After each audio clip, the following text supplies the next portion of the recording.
Hello, everyone, again. Thank you very much for joining, especially in Europe. I have to say it's really a tough choice between joining this seminar and hanging outside on the balcony or in the park because finally it's summer. So thanks a lot. Also, Anna, you were complaining about that. We will today hear another talk in the Global Epistemics Webcast series by Anna Wolkenhauer, who I have to say studied with me back in Bremen. We did a master's program in international relations together. Before that, she has done another master's at the LSE in London. And after studying, Anna did a PhD in Bremen in, I would say, political science /IR /social policy. And that's also very much sort of the broad spectrum of areas that we will hear about in this talk, I guess. And she's now employed as a research associate also at the University of Bremen. And before all of you guys joined, she asked me to tell an anecdote from our shared days in Bremen. And the first one that I could think of was when I gave a presentation in our class on global history. And the presentation was about post-colonialism. And when finishing the presentation, I went back to my seat, which was just behind Anna's. And she had a piece of paper where she was supposed to take notes, and it only said Felix, nothing else. So I asked her, why didn't you take any notes? And she said, well, I just wanted to write down what I didn't know before. So yeah, so much for my presentation skills. And I'm looking forward to hear what you have to say today, Anna. And I have a piece of paper here. So let's see. We have about 20 minutes, and after that we have enough time for Q&A, and then we can still enjoy the summer sun, at least in Europe. Yeah, the floor is yours. Thanks again for joining us. Thanks, Felix. I do wonder, though, whether you just made this anecdote up. I really can't remember that. Okay, thank you very much for your introduction. And thanks to GLONASS and to everyone involved for inviting me to this fascinating series that I have really enjoyed so far. And thank you finally to everyone for taking the time today to listen to my talk. All right, let me jump right in. The paper I wrote for our discussion today was motivated not only by this webcast series, but also by what seemed to me like a paradox. On the one hand, we know ever more. So research on rural areas is proliferating, and policies are also increasingly evidence-based. At the same time, things are not getting any better, no matter how you define better. The number of people who do not have sufficient food is growing, and it has been growing even before COVID. Poverty and inequality might have been twisted here and there, but they also remain largely unchanged. And of course, there are various reasons for this, political and economic, but I would argue that it also has to do with the knowledge itself that we create in the process of trying to address all these inequalities. A knowledge that is simply not very helpful for a proper transformation. I used this paper, therefore, to think about the processes by which rural areas, the countryside, are becoming known, focusing on the site of agricultural policies as one important epistemological site among several, of course. The mechanisms I describe, I have called knowing and unknowing, because as much as we learn through all these research activities, we also unlearn at the same time, by which I mean that certain knowledges are excluded and lost. But before I begin to sketch the main points of this paper, just a few words on the context. So Felix already said I've done my PhD recently, or I've completed the PhD recently. It was a project on social policy in Zambia, in which I mainly studied processes of state formation within the fields of social and agricultural policy. My interest was to understand how the state is being reconstituted after a period of neoliberal state retrenchment. So after a period in which the state had basically withdrawn from various sectors, including agricultural and social interventions. And one recurring theme in my dissertation was the importance of knowledge, how the state is being known and represented in social policy discourse, but also in practices, contributes to what I called a space of possibilities, which is also shaped by other things. So how the state is known prescribes what it can realistically do and what it can be imagined to do. So this theorization that I undertook in this PhD was motivated by many things, but especially by my dissatisfaction with much of the academic literature on African states in particular, that largely relies on a Eurocentric lens through which especially the malfunctioning and the various deficiencies of African states tend to be highlighted. And this, I would argue, has legitimized the withdrawal of the state, almost leading to a self-fulfilling prophecy. But anyway, that's a debate for another time. So back to this paper. As I said, I am studying knowledge processes within agricultural policy in Zambia, and I focus especially on one program whose name will crop up again and again today, FISIP, which is an input subsidy for smallholders, in order to make basically 2 points that I will elaborate in a moment. First, rural areas and people are being reconnected by the new agricultural policies that have been initiated in the new millennium, including on an epistemic level. So the reconnection happens also at an epistemic level. But that the way in which these people are reconnected limits the ways in which agricultural and rural transformation can be imagined.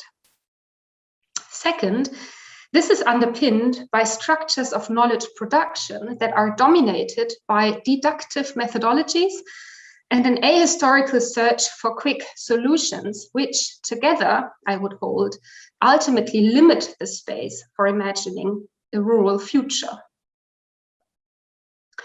Okay, coming to the first of these points by beginning with a short history of Zambia. Zambia was a British colony until 1964. And it largely resembled, as a colony, what Samia Amin has called a labor reserve economy, meaning its rural areas were purposefully depleted of resources in order to force people to work in the copper mines, in the Zambian case, and on commercial farms that were run by white settler farmers. Even after independence, there were limits to what the state or the government could do to remedy this inequality, this rural-urban inequality. In fact, the center-periphery divide, or the rural-urban divide, became even further entrenched because after a decade of favorable conditions, Zambia faced an economic crisis in 1973 that has basically pretty much lasted ever since, with a few ups and downs. And similar trends of this, what I just sketched, this very broad trajectory, can also be found in other African countries, right, with the colonial legacies and the neoliberal period. So this is the background against which in the early 2000s, new rural social policies were initiated by several governments, including the Zambian one, in response to rising poverty levels.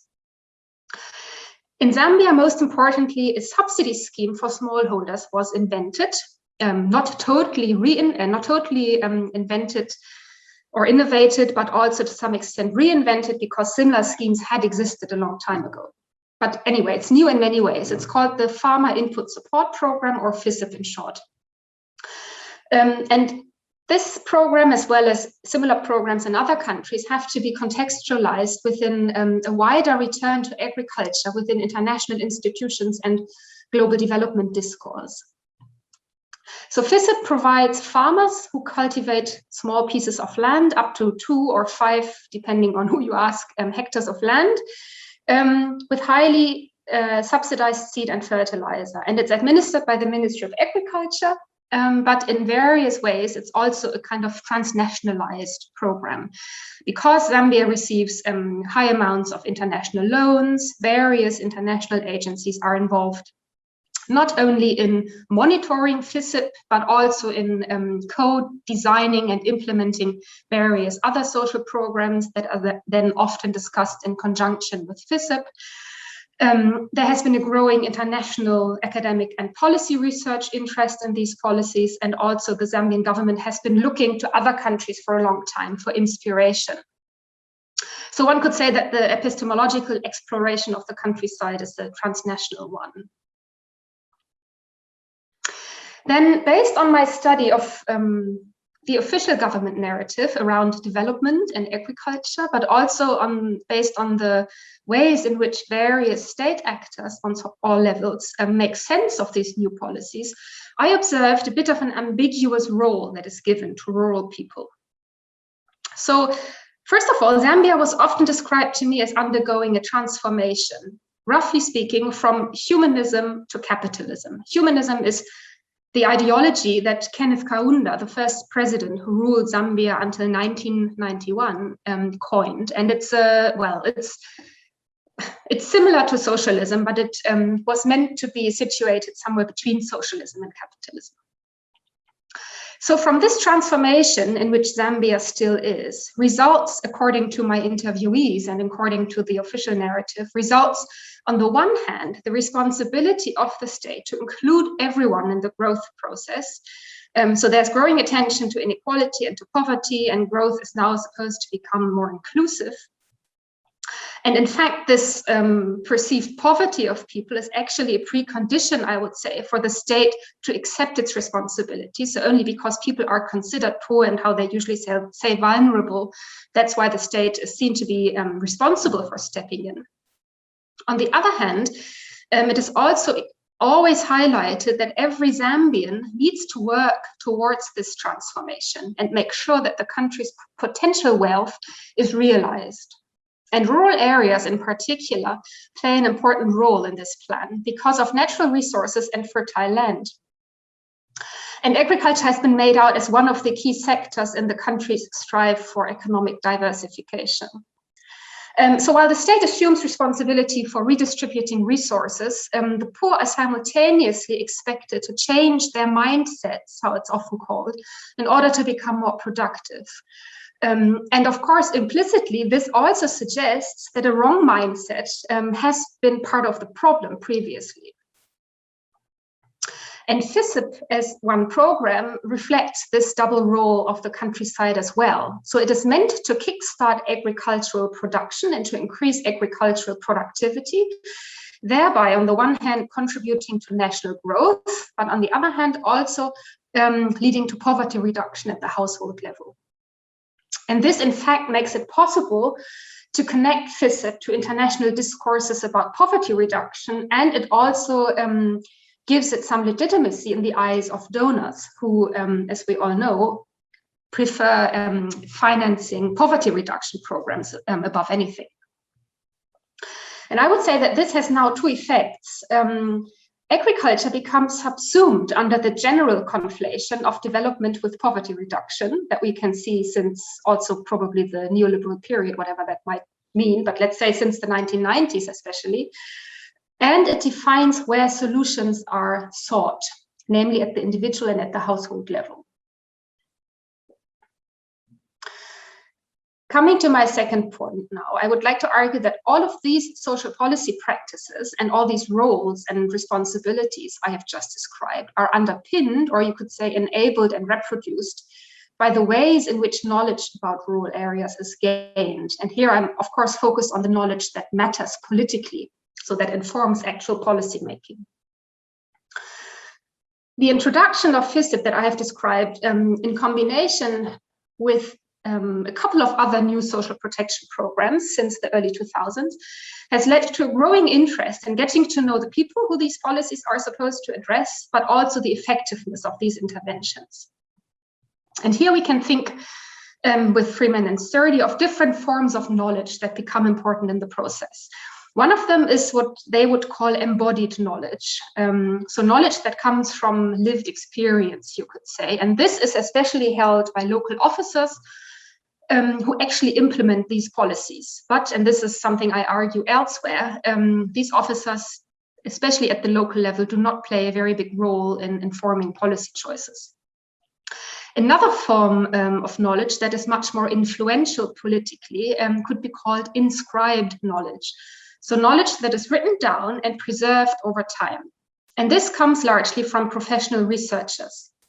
And I would say that the Zambian case here is just an illustration of a much bigger trend of results and evidence-based policymaking that also others have criticized for defining certain, you could say, criteria for what kind of knowledge counts.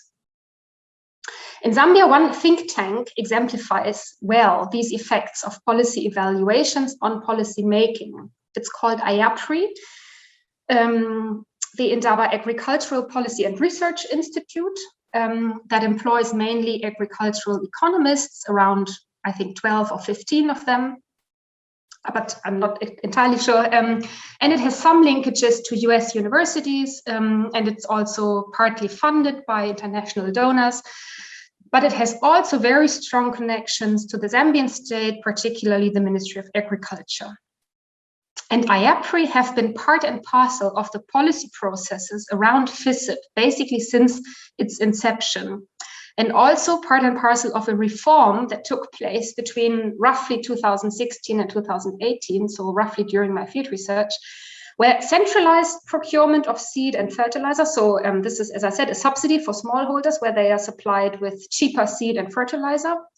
And this used to be procured centrally by the ministry, but this was then, this centralized procurement was then replaced by giving farmers an electronic voucher that they were supposed to use in private agro-dealer shops, so private small businesses that sell agricultural inputs.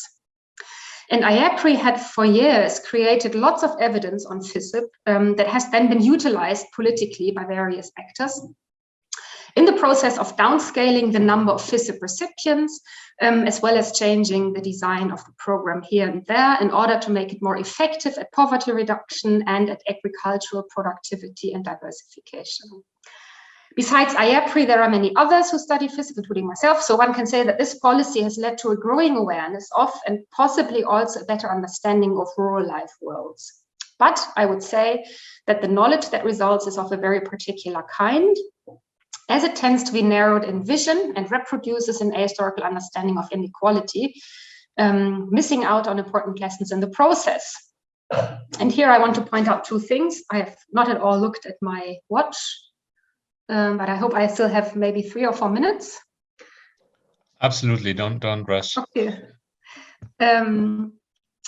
Right, and one of the things I wanted to point out is the dominance of deductive research designs. So by deductive, I mean that evaluations, as well as the advice that is then derived from these evaluations, are based on predefined categories, aims, and so-called theories of change. You might have seen the debate about randomized controlled trials recently that have become the so-called gold standard in policy evaluations and that have triggered a lot of critical debate. And of course, while obviously not all assessments and evaluations are based on such RCTs, this gold standard, I would say, does rule what is considered valid, robust, and meaningful knowledge. So even other types of quantitative assessments, they all strive for the same kind of replicability and validity and so on and so forth.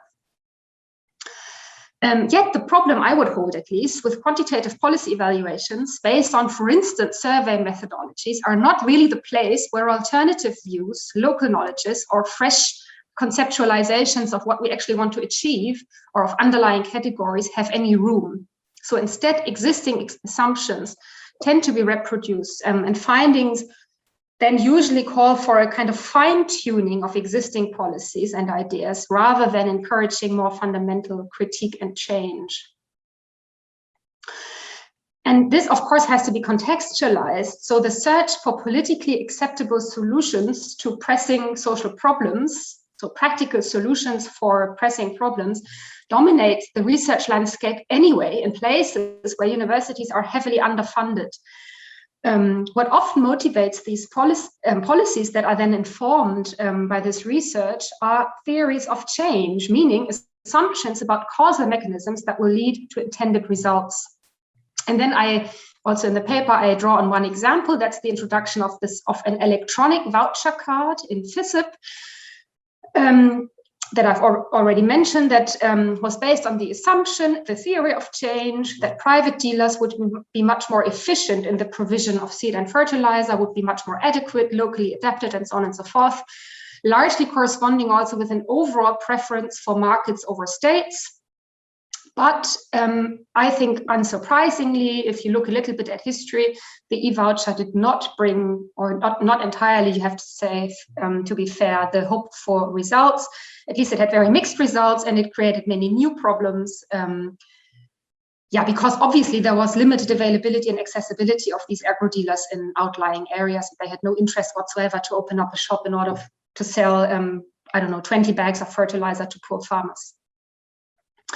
And this brings me to my last criticism, which is that this kind of magical solutions can only be expected because historical lessons are not properly learned. And actually, of course, I'm a complete outsider to this whole context.